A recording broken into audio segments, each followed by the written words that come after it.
بسم الله الرحمن الرحيم. السلام عليكم ورحمة الله وبركاته أعزائي المشاهدين، وحلقة جديدة إن شاء الله رب العالمين من حلقات قناة الخير. وإزاي يا أحباب بنربي الفراخ داخل البطارية، وأفكار جديدة كل يوم إن شاء الله رب العالمين. أتمنى يا رب تكونوا بصحة وسعادة، وأتمنى التوفيق للجميع. النهاردة إن شاء الله رب العالمين يا أحباب اليوم الثامن من الدورة، وادعوا لنا كده ربنا يتمها علينا بالخير يا رب، اللهم امين. ويرزق الجميع الخير، اللهم امين يا رب العالمين.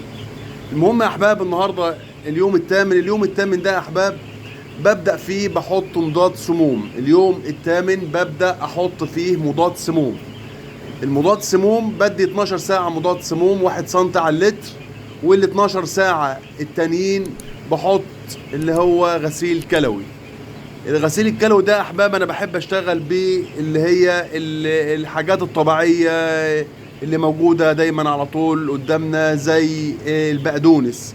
الغسيل الكلوي انا بعمل بقدونس، بجيب ربطه بقدونس وبغليها وباخد منها على لتر ميه، ربطه بقدونس على لتر ميه، فبتبقى هي تقيله بالطبيعه. يعني ربطه بقدونس على لتر ميه وبنغليهم مع بعض، وبعد ما بتتغلى بصفيها حضراتكم وباخد 5 سم بعد ما بيبرد على اللتر الميه. ده بالنسبه للغسيل الكلوي. وبالنسبه للمضاد سموم، المضاد سموم انا بحط خل تفاح 1 سم على اللتر. طبعا يا احباب خل تفاح مش اي خل تفاح، اجيب خل تفاح اورجانيك طبيعي، حاجه كويسه ما تبخلش على فراخك. اجتهد معاهم عشان ربنا سبحانه وتعالى يبارك لك وييسر لك الامور ان شاء الله رب العالمين. ما تنسوش يا احباب تصلوا على النبي محمد صلى الله عليه وسلم وتقولوا ما شاء الله ولا حول ولا قوة الا بالله. ربنا يبارك في المال والاصحاب يا رب، اللهم امين.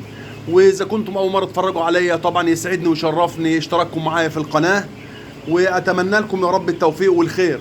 فيا احباب انا اليوم الثامن زي ما انتم شايفين كده حضراتكم ما شاء الله، يعني اللي بقى فيه تكدس في قلب العين، فهبدأ ان شاء الله رب العالمين اخف الفراخ في المكان، لان طبعا كل مكان فيه تكدس زي ما انتم شايفين كده حضراتكم بيبقى فيه زحمه، بيبقى الكتكوت ما بياخدش راحته، ما بيبقاش بياكلش كويس، المكان زحمه فيه حر كده.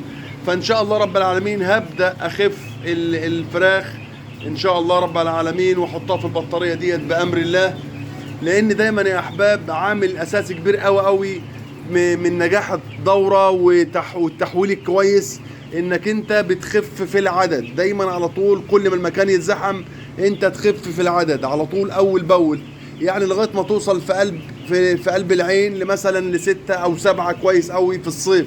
انما في الشتاء ممكن تزود العدد ل8 و9، المساله ماشيه وكويسه.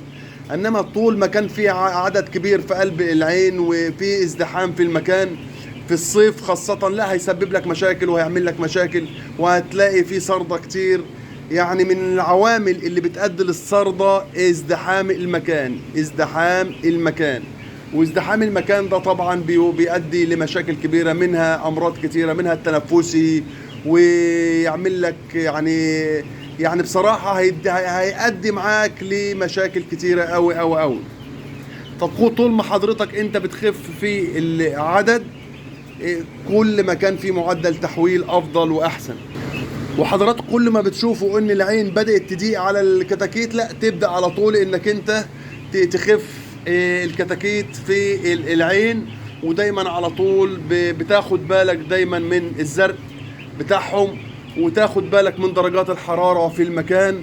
ودايما على طول في الحر يا احباب الشفاط ده شغال على طول دايما، انا بعمله كل ربع ساعة يشتغل وربع ساعة بطال. واخدين بال حضراتكم يا احباب؟ وبكده ان شاء الله رب العالمين انت بتأمن المكان، والتوفيق كله بقى من عند ربنا سبحانه وتعالى.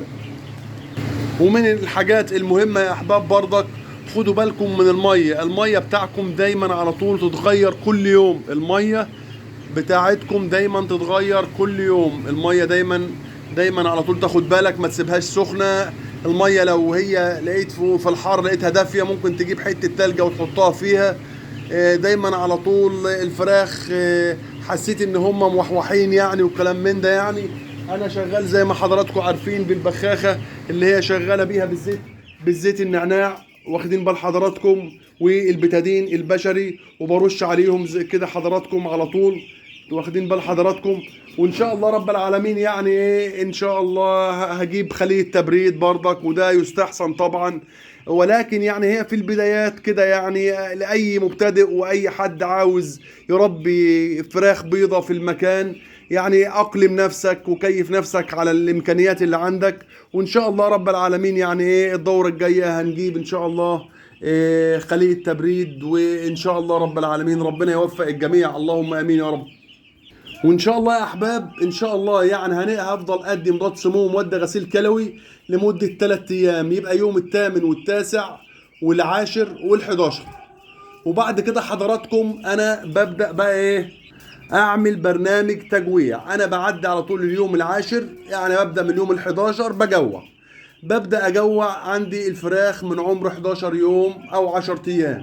ببدا اشيل العلافات في الوقت اللي بيبقى حر فيه ودرجة الحرارة عالية، ببدأ أشيل. يعني أجوع لأول يوم مثلا أشيل لي مثلا نص ساعة، وبعد النص ساعة أحط طبعا بشيل الساعة كام بقى، بشيل مثلا الساعة 11 كده والجو لسه كويس، واخدين بال حضراتكم، واسيبه نص ساعة. وبعد نص ساعة برجع أحط لهم الأكل. هذا أول يوم. تاني يوم أزود ساعة، وتالت يوم ازود نص كمان، يبقى ساعة ونص. انا باجي لعمر مثلا حوالي يجي 22 و25 بكون وصلت الخمس ساعات وست ساعات. في الجو الحر ده لازم تعمل كده، لازم تعمل كده. ليه؟ لان درجات الحرارة بتاعة الجو العالية زائد درجة حرارة جسم الطائر، هي هو طبيعي درجة حرارة جسم الطائر طبعا بتبقى عالية، فانت بتزودها لما بتديله اكل وبياكل. نسبة البروتين طبعا اللي في قلب العلف بتزود الطاقة عند الكتكوت، فيبدأ درجة حرارة الجسم بتاعه تعلى، فممكن هنا لا قدر الله يحصل نافق ويحصل حاجات مش كويسة.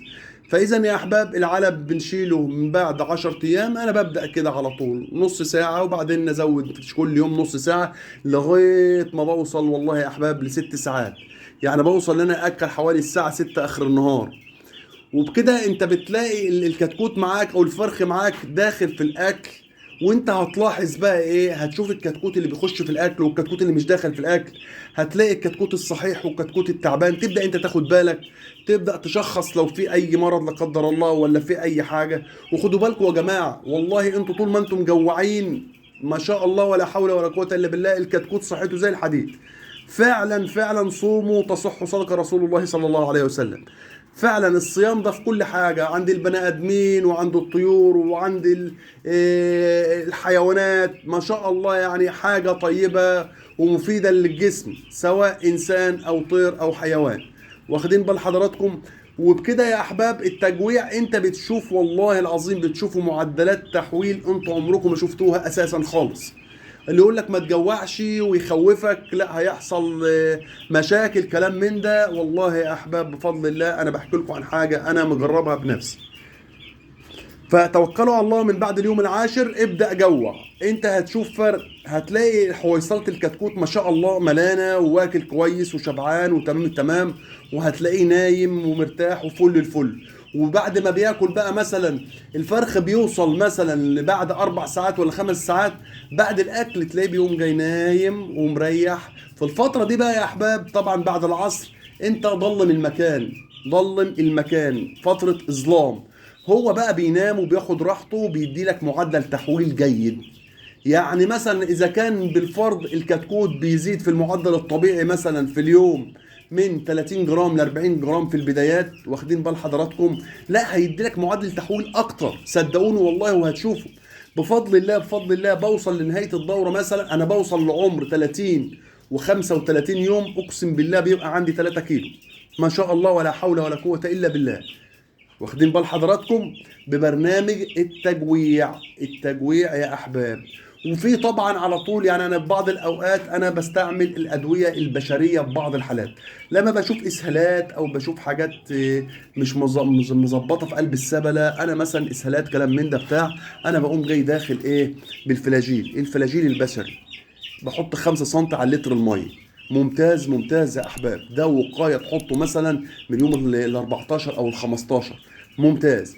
وتحطه لمده 12 ساعه. واخدين بال حضراتكم؟ 5 سم فناجيل على الميه لمده 12 ساعه. وال 12 ساعه التانيين بحط اولفنت شراب. الاولفنت شراب ده ممتاز ممتاز، بحط 5 سم برضه، موسع شعب وفاتح شهيه وحاجه ما شاء الله.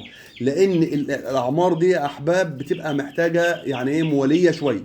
عديت انت بس فتره ال 10 15 يوم الاولين دول بسلام، ربنا هيتم عليك والامور هتبقى طيبه ان شاء الله رب العالمين، وربنا هيرزقك الخير. واهتم بالنظافه، عامل النظافه وعامل التهويه وتجديد الهواء في قلب المكان مهم مهم جدا جدا جدا يا احباب. فانا اتمنى يا رب الحلقه تكون يعني خفيفه وطيبه على الجميع، وده اللي انا بعمله والله يا احباب. انا بحب اشارك معاكم اي لحظات طيبه، فادعوا لنا بالتوفيق وادعوا لنا ان ربنا يبارك لنا ويرزقنا يا رب ويرزقكم الخير كله يا رب، اللهم امين. والنهارده ان شاء الله رب العالمين اتمنى الحلقه تكون مفيده واستفدتم منها. واي استفسار انا تحت امركم، وسعيد بالوقت اللي بقضيه معاكم. ويعلم الله سبحانه وتعالى اني احبكم في الله، والله بحبكم في الله. الجماعه الاخوه المحترمين اللي اشتركوا معايا اشتراكات كتيره ما شاء الله في القناه، ربنا يزيدكم ويغنيكم من فضله يا رب العالمين. يعني ان شاء الله اتمنى تكبروا القناه وبكبر بيكم، وكنت سعيد بيكم والله. وربنا يا رب يرزقنا ويرزقكم الخير كله يا رب العالمين. كان معاكم من قناة الخير أبو عبد الهادي، وأتمنى لكم الخير والتوفيق، وإلى حلقات قادمة بإذن الله، والسلام عليكم ورحمة الله تعالى وبركاته.